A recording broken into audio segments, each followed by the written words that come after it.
ভয় মূল আবেগগুলির মধ্যে একটি। এটা হৃদয়ের একটা আবেগ, যেমন ভালোবাসা, উদ্বেগ, উৎকণ্ঠা, ভয় ইত্যাদির মধ্যে একটা। এটা মানুষের দৈনন্দিন যে বিশ্বাস, পছন্দ এবং কর্মকাণ্ড আছে এইগুলিকে প্রভাবিত করে। এই ভয়কে কিভাবে দূর করা যায়, যা মানুষকে পরিপূর্ণ জীবনযাপন করতে বাধা দিচ্ছে?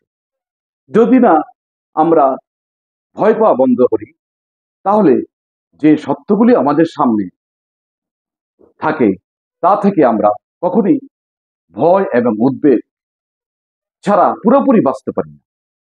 আমরা কখনই আমাদের অর্থনৈতিক, সামাজিক এবং রাজনৈতিক যে পরিবেশ আছে এমনভাবে উন্নত করতে পারবো না যা আমাদের সংঘাত এবং নিরাপত্তাহীনতা সম্পূর্ণরূপে দূর করতে পারে।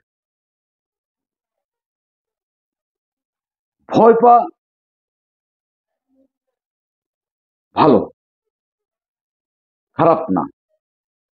কারণ ভয় হলো একটা সতর্কীকরণ ফ্ল্যাগ বা পতাকা বা সংকেত।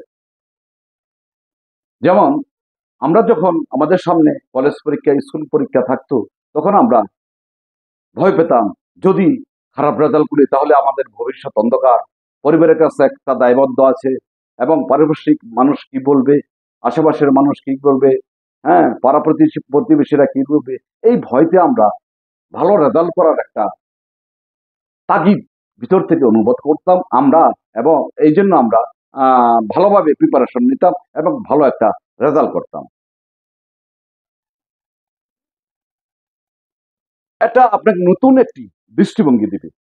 আত্মবিশ্বাস যখন খারাপ জিনিস ঘটে, আত্মবিশ্বাসে যখন খারাপ জিনিস ঘটে, তখন আপনি তাদের সাথে মোকাবেলা করবার একটা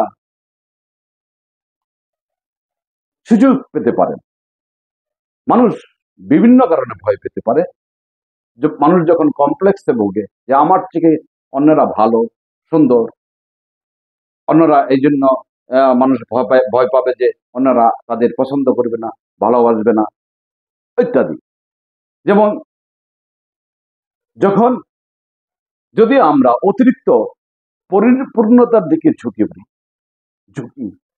তাহলে আমরা ব্যর্থতায় ভয় পাই। যখন আমরা অন্যদের বিচার করি বা অন্যরা আমাদের সম্পর্কে কি ভাবছে তার দ্বারা আমরা